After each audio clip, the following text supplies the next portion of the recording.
ये pre board का paper आप देख सकते हो, बिल्कुल ही वायरल पेपर है और यही पेपर सब स्कूलों में आ रहा है। ये देखो मुझे मिल गया है पेपर, तो वीडियो को पूरा देख लेना। इसका सॉल्यूशन भी, मतलब इसको सॉल्व करके भी मैं आपको दिखाऊंगा। वीडियो को अच्छे से देखना। और हिंदी का पेपर जो कि हर स्कूल में लगभग से लगभग 95% स्कूल में यही पेपर आ रहा है, इसी से क्वेश्चन बनाए जा रहे हैं 2024 में। तो भाई वीडियो को पूरा देखना और इसको एकदम रट कर चले जाना, तो आप भी एकदम 95% लेकर आओगे। देखो समय 3 घंटे 15 मिनट का मिलेगा, पूर्णांक जो है 70 नंबर का रहेगा। ठीक, इतनी चीजें समझ लो। और मेरे प्यारे स्टूडेंट्स बता दूं, आप लोग वीडियो को लाइक जरूर से करना। अगर आप और सब्जेक्ट के भी चाहते हो वीडियो, तो वीडियो को लाइक कर देना। ठीक, लाइक जरूर से कर देना वीडियो को, अगर चाहते हो कि मैं और सब्जेक्ट के भी ऐसे ही वायरल पेपर देख लो। पूरा यहाँ पर पेपर है मेरे सामने पूरा, ये देखो। और सॉल्व भी आपको करवाता हूं। जैसे देखो खंड आ से हम शुरू करते हैं। खंड आ में जैसे कृति, कंकाल के लेखक है। देखो जो कंकाल कृति है, कंकाल के लेखक कौन है, तो सबको पता है कंकाल के लेखक है जयशंकर प्रसाद। अब चलो आगे बढ़ते हैं। सॉल्व भी करवाता चलूंगा और आपको बताता भी चलूंगा, ताकि अच्छे तरीके से आपके समझ में आ जाए, एकदम जहन में, आपके दिमाग में अच्छे से बैठ जाए। अब देखते हैं अपना सेकंड नंबर। देखो हमारे यहाँ पर सेकंड नंबर जो क्वेश्चन है वह है अर्धनारीश्वर। ठीक, क्या है, अर्धनारीश्वर की विधा है। अर्धनारीश्वर की विधा क्या है, नाटक है, निबंध है, उपन्यास है, कहानी है। तो अर्धनारीश्वर की जो विधा है वह है निबंध। अर्धनारीश्वर एक निबंध है। फिर एक कंकाल के लेखक हैं। कंकाल के लेखक कौन है, जयशंकर प्रसाद। ठीक, देखो वही क्वेश्चन 2 बार रिपीट हो गया, और इसलिए आप समझ सकते हो ये क्वेश्चन कितना ज्यादा इंपॉर्टेंट है, मतलब महा महत्वपूर्ण यह वाला प्रश्न है, और ये वाला भी। ये दोनों प्रश्न बहुत ज्यादा इंपॉर्टेंट है। वैसे तो इसमें सब इंपॉर्टेंट है, लेकिन ये दोनों कुछ ज्यादा इंपॉर्टेंट है बोर्ड एग्जाम के लिए भी। कलम का सिपाही कृति है। कलम का सिपाही किसकी कृति है, तो अमृत राय की है कृति। अब उसके बाद है प्रताप नारायण मिश्र लेखक हैं। पंडित प्रताप नारायण मिश्र ये लेखक है, किस युग के लेखक हैं। ठीक, पंडित प्रताप नारायण मिश्र किस युग के लेखक है, द्विवेदी युग, भारतेंदु युग, शुक्ल युग या फिर शुक्लोत्तर युग।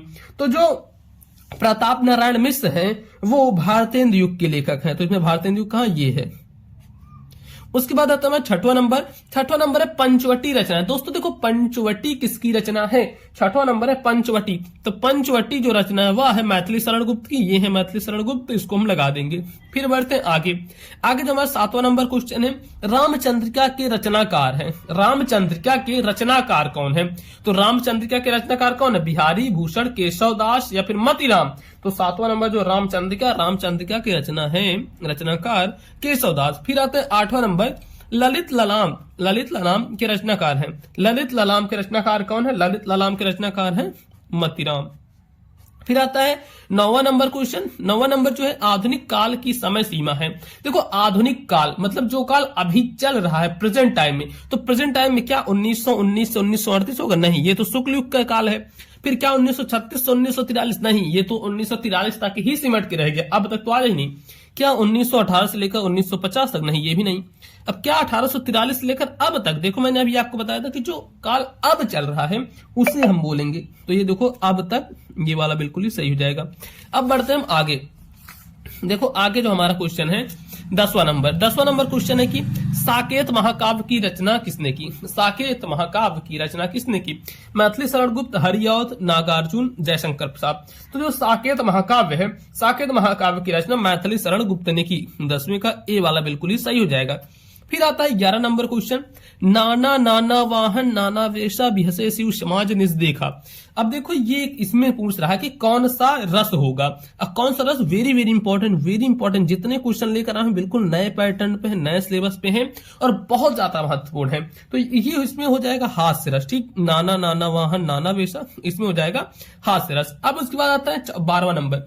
12वां नंबर है चरण कमल बंदौ हरिराई। उपयुक्त पंक्ति में अलंकार है। चरण कमल बंदौ हरिराई, इसमें कौन सा अलंकार होगा, 12वें नंबर में इसमें कौन सा अलंकार होगा दोस्तों, तो इसमें जो अलंकार होगा रूपक अलंकार होगा। 12वें का ए नंबर रूपक अलंकार। फिर आता है 13 नंबर जो कि है सुन केवट के बैन प्रेमन लपेटे अटपट विषय करुणा एंचितई एजान की लखन तू। ठीक, तो ये इस पंक्ति में कौन सा छंद है, चांद नहीं यहाँ पे रहेगा, छंद है। तो ये बताना कौन सा छंद होगा, इन पंक्तियों में कौन सा छंद होगा, मतलब चौपाई होगी, सोरठा होगा, रोला होगा, दोहा होगा।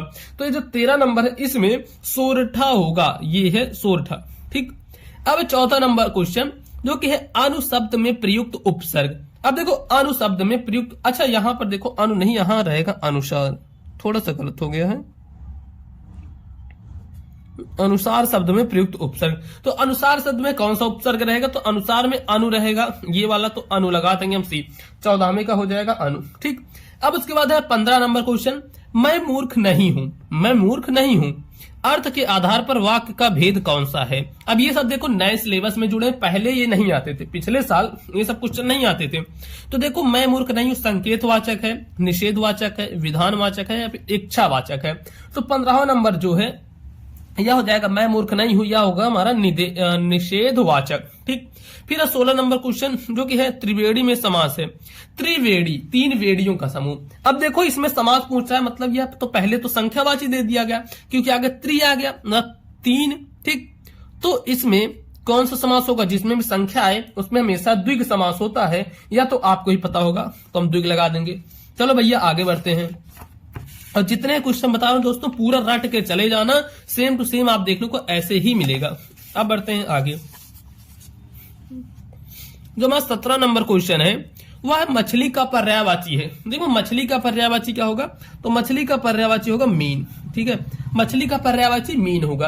अब बढ़ते हैं 18 नंबर क्वेश्चन। दोस्तों देखो 18 नंबर क्वेश्चन है कि निम्नलिखित में मिश्र वाक्य है, इसमें मिश्र वाक्य कौन सा होगा?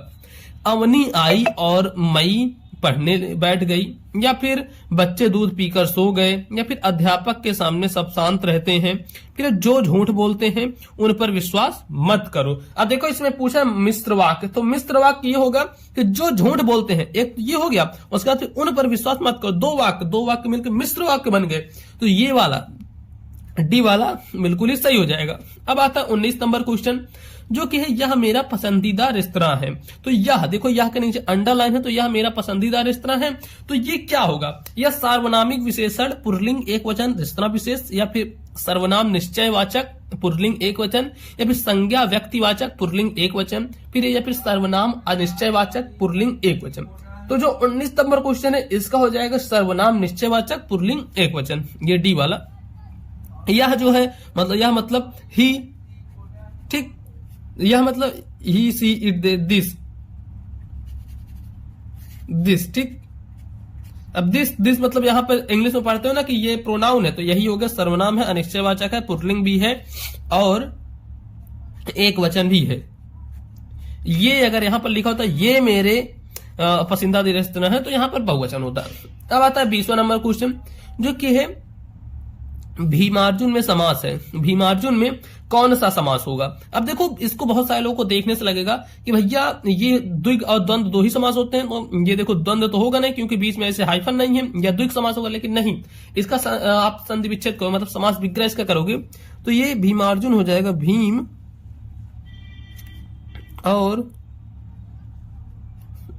अर्जुन। तो मैंने आपको बताया है जब भी संधि ये समास करने पर बीच में और आए, बिना सोचे समझे द्वंद्व समास लगा दोगे और द्वंद्व समास आपका सही हो जाएगा। तो 20वां भी मैंने आपको बता दिया। देखो जितने मैंने आपको ऑब्जेक्टिव बताए वो सब बहुत ज्यादा महत्वपूर्ण है, आपके बोर्ड परीक्षा में 100% आने ही आने हैं, और मैंने और भी बताए हैं। लेकिन जो गद्यांश पद्यांश है ये तो भाई लिख के ले लो, 99% इसके चांसेस है आने, क्योंकि यार बहुत ज्यादा महत्वपूर्ण गद्यांश पद्यांश है, एकदम अच्छे तरीके से तैयार करना इनको। ठीक, पूरा मैं बताता चल रहा हूं। देखो 21 नंबर क्वेश्चन, निम्नलिखित गद्यांश पर आधारित दिए गए प्रश्नों के उत्तर दीजिए। अब देखो ये आएगा 6 नंबर के लिए टोटल। ठीक है, एक क्वेश्चन 2 नंबर के लिए, 2 नंबर के लिए, 2 नंबर के लिए। अब जैसे यहां पे 2 रहेंगे, एक गद्यांश ये है, एक गद्यांश रहेगा ऐसे, तो इन दोनों गद्यांश को अच्छे तरीके से पढ़ना है। अब इसमें से जो भी आपको सही लगे उसको कर देना, और मैं बताता हूं दोनों गद्यांश आपको पढ़ के जाने, ये दोनों बहुत ज्यादा महत्वपूर्ण है, वेरी मोस्ट IMP गद्यांश है, तो इनको अच्छे से तैयार करना। अब देखो यहां पर है विश्वास पात्र मित्र जीवन की एक औषध है, हमें अपने मित्रों से यह आशा रखनी चाहिए कि वे उत्तम संकल्पों से हमें दृढ़ करेंगे, दोषों त्रुटियों से हमें बचाएंगे, हमारे सत्य पवित्रता और मर्यादा के प्रेम को पुष्ट करेंगे। जब हम कुमार्ग पर पैर रखेंगे तब वे हमें सचेत करेंगे, जब हम हतोत्साहित होंगे तब वे हमें उत्साहित करेंगे। अब देखो ये चीजें ऐसे दिया गया है। अब वाला बढ़ते हैं, प्रस्तुत गद्यांश में पाठ और लेखक का नाम लिखिए। अब देखो पाठ और लेखक का नाम लिखना है तो ऐसे आप हेडिंग एक डालना, पाठ का नाम जिसमें लिख देना, या मित्रता पाठ से तो ऐसे लिख दो मित्रता, ठीक। अब उसके बाद लेखक का नाम। अब इसमें पढ़ने से क्या लग रहा है कि ये किस लेखक ने लिखा है, तो ये लिखा है रामचंद्र शुक्ल ने, तो लिख देंगे यहां पर रामचंद्र शुक्ल। ठीक, रामचंद्र शुक्ल लिखती है। अब बी वाला रेखांकित अंशों की व्याख्या कीजिए। अब ये जो रेखा किया गया है इसकी व्याख्या करनी है। अब यहाँ पर लिखा गया विश्वास पात्र मित्र जीवन की एक औषध है। हमें अपने मित्रों से यह आशा रखनी चाहिए कि वे हमें उत्तम संकल्पों से दृढ़ करेंगे, दोषों और त्रुटियों से हमें बचाएंगे, हमारे सत्य और पवित्रता की मर्यादा के प्रेम को पुष्ट करेंगे, और ऐसे है। तो देखो इसकी व्याख्या ऐसे करना है कि प्रस्तुत गद्यांश में आचार्य रामचंद्र शुक्ल जी कहते हैं कि, इतना लिखने के बाद फिर लिख देना कि विश्वास पात्र मित्र यहां से उठाना और ऐसे पूरा यहां तक लिख देना, रेखांकित अंशों तक। थोड़ा बहुत अपने मन से बनाकर लिख देना, सही हो जाएगा। फिर आता है सा नंबर, व्यक्ति को अपने मित्रों से कैसी उम्मीद रखनी चाहिए। व्यक्ति को अपने मित्रों से कैसी उम्मीद रखनी चाहिए, तो देखते हैं यहां पर हमें अपने मित्रों से, ये देखो, हमें अपने मित्रों से यह आशा रखनी चाहिए कि वो हमें उत्तम संकल्पों से दृढ़ करेंगे, दोषों और त्रुटियों से हमें बचाएंगे, हमारे सत्य और पवित्रता और मर्यादा के प्रेम को पुष्ट करेंगे। जब हम कुमार्ग पर पैर रखेंगे तब वे हमें सचेत करेंगे, जब हम हतोत्साहित होंगे तब वे हमें उत्साहित करेंगे। तो इतना लिखना पड़ेगा आपको, यहां से लेकर यहां तक। ठीक, यहां से लेकर यहां तक जरूर से आपको करना पड़ेगा। इतना तो भाई बिल्कुल ही करना पड़ेगा। ठीक, तो इतना कर दोगे 6 नंबर आपके हाथ में मिल जाएंगे बिल्कुल ही फ्री में। चलो अब आगे बढ़ते हैं अथवा। अब देखो अथवा में क्या है। अथवा में है हमारा दूसरा गद्यांश जो कि है, मैं ब्राह्मणी हूं, मुझे तो अपने धर्म अतीत देव की उपासना का पालन करना चाहिए, परंतु या नहीं हम सब विधर्मी। देखो दो में से एक ही करना, तो मैं आपका एक सॉल्व करवा दिया, एक दिखा दिया, इसको भी आप अच्छे से तैयार कर लेना। यह ममता पाठ का है। चलो आगे बढ़ते हैं।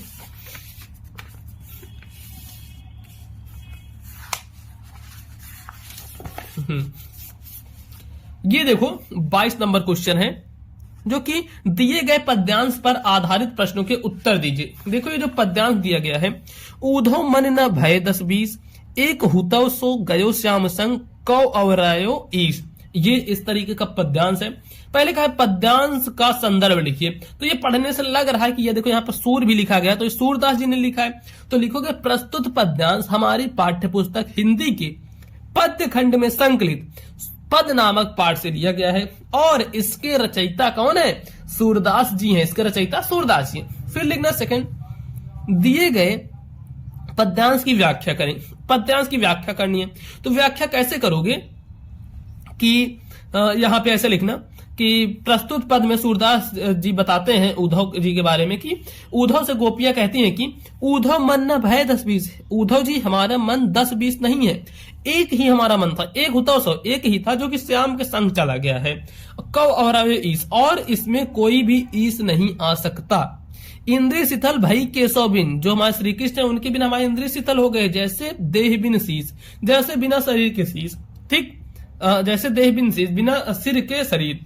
आशा लाग रहित तन स्वासा जीव ही कोटि बरीस, तुम सौ सखा श्याम सुंदर के सकल, जो कि तुम तो श्याम सुंदर के सखा हो। ठीक, तो इस प्रकार से उद्धव जी को गोपियां कहती हैं। तो ये चीजें इसमें वर्णन किया गया है। अब जरूरी नहीं कि एकदम सेम सेम लिखना, थोड़ा बहुत अपने मन से बनाकर लिख सकते हो, जो कि इसमें भी 6 नंबर मिल जाएगा।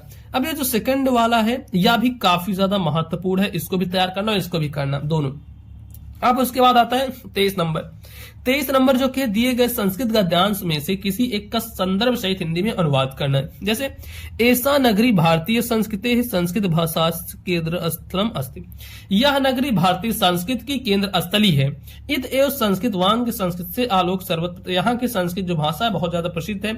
मुगल युवराज दारासिको यहाँ पर आए, भारतीय दर्शन शास्त्रान का अध्ययन किए और इसके ज्ञान से सतेषां ज्ञान प्रभाविता अभवत, और इसके ज्ञान से वो बहुत ज्यादा प्रभावित हुए।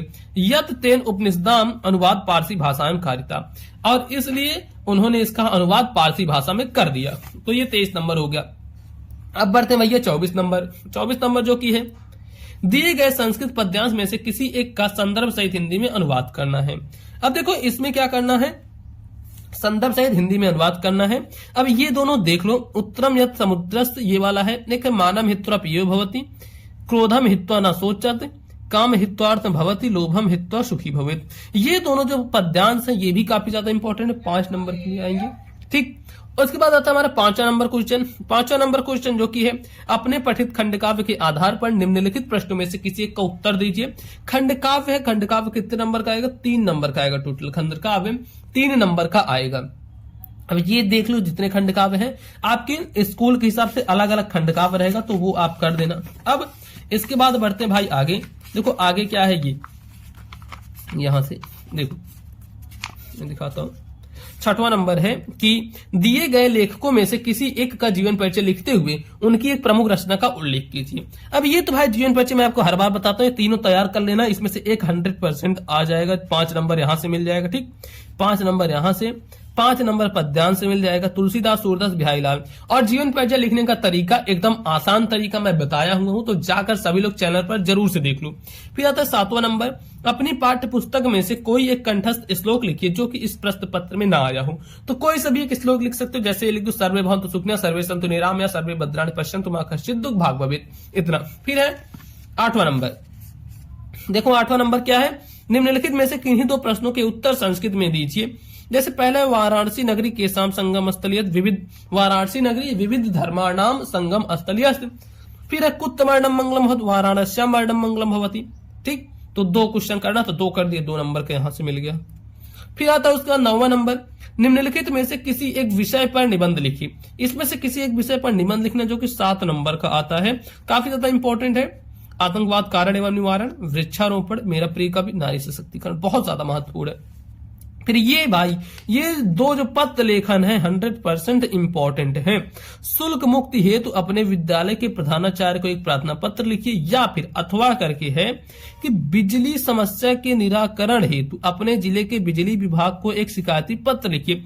ये दोनों पत्र 100% इंपॉर्टेंट भाई, पढ़ के जाना बहुत ज्यादा महत्वपूर्ण है। और देखो ये जो मैंने आपको ये पूरा पेपर बताया, ये पेपर तो भाई बहुत ज्यादा ही महत्वपूर्ण है। तो पेपर को आप लोग अच्छे से तैयार करना।